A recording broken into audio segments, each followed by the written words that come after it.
अगर आप प्रेग्नेंट हैं तो ये वीडियो आपके लिए है। बहुत बार सपोर्ट ना होने की वजह से हमें पता ही नहीं लगता क्या नॉर्मल है क्या अबनॉर्मल है जिसपे हमें टेंशन लेनी चाहिए या हॉस्पिटल रीच करना चाहिए। तो आज मैं बात करूंगी 5 ऐसे सिम्टम्स की जो एक्चुअली नॉर्मल है और उसमें आपको नहीं घबराना। पहले 3 महीनों में यूरिन की फ्रीक्वेंसी बढ़ जाना, बार बार यूरिन आना, रात में भी उठ के यूरिन पास करने जाना। ये प्रेगनेंसी के बाद नॉर्मल हो सकता है बिकॉज अनाटमी ऐसी है कि जब यूट्रस ग्रो करने लगता है शुरू के महीनों में तो वो ब्लैडर के ऊपर प्रेस करता है एंड इसी वजह से थोड़ा सा भी यूरिन आती है उस प्रेशर फीलिंग की वजह से लगता है यूरिन आ रहा है बट यूरिन बहुत ज्यादा नहीं आता। लेटर जब यूट्रस बड़ा हो जाता है 12 हफ्तों के बाद वो अब्डोमिनल ऑर्गन बन जाता है तो ये प्रेशर रिलीज हो जाता है और आपका ये सिम्टम खत्म हो जाता है। सेकेंड, थोड़ा बहुत पेट में दर्द specially on the right side of the abdomen. Uterus को होल्ड करने के लिए लिगामेंट्स होते हैं। जब यूट्रस बड़ा होता है तो इन लिगामेंट्स पे स्ट्रेच होता है। मोस्टली यूट्रस थोड़ा सा राइट को घूम के बड़ा होता है इसलिए राइट वाले लिगामेंट पे स्ट्रेच ज्यादा होता है। तो अगर आपको राइट लोअर एब्डोमेन में ऑफ एंड ऑन पेन होता है शुरू के महीनों में तो वो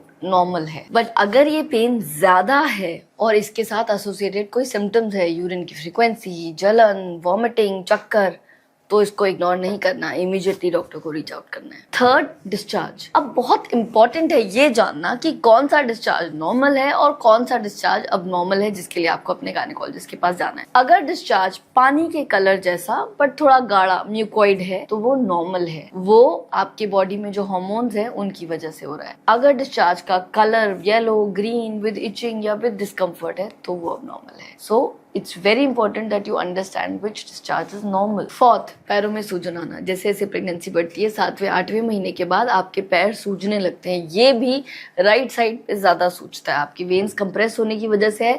थोड़ी बहुत सूजन नॉर्मल है बट अगर ये सूजन अचानक से ज्यादा हो जाए दोनों पैरों में हो तो देन ये अब नॉर्मल है, आपको डॉक्टर के पास जाना पड़ेगा। फिफ्थ, लेबर पेन है नहीं है कुछ समझ नहीं आ रहा, यूट्रस बहुत टाइट हो रहा है, इनको कहा जाता है ब्रैक्सटन हिक कॉन्ट्रैक्शंस। 8वें महीने के बाद आपका यूट्रस बीच बीच में टाइट होता है बट ये पेन के साथ नहीं होता, ये नॉर्मल है। अगर यूट्रस टाइट होता है उसी के साथ पेन आता है, ये पेन धीरे धीरे बढ़ रहा है और जल्दी जल्दी आ रहा है तो इसे लेबर पेन कहा जाता है। और एक बोनस पॉइंट दे देती हूँ जाने से पहले, आपको 9th मंथ में अचानक से लगा कि पेट हल्का हो गया है, जो ऊपर प्रेशर पड़ रहा था वो कम हो गया है, सांस की प्रॉब्लम नहीं हो रही, आप घबरा गए ये क्या हो गया, बच्चा ठीक है अंदर, आपका बेबी बाहर निकलने की तैयारी कर रहा है। 9 मंथ होने के बाद बच्चे का सर पेल्विस के अंदर जाने लग जाता है और उसकी वजह से जो अपर पार्ट है वो खाली हो जाता है जिसकी वजह से आपका डिस्कम्फर्ट, फुलनेस, प्रेशर, वो चीजें कम होने लग जाती हैं और हो सकता है यूरिन का प्रेशर वापस से स्टार्ट हो जाए। तो इस पे घबराइएगा मत, बेबी सेफ है, आपका बेबी बाहर आने की तैयारी कर रहा है।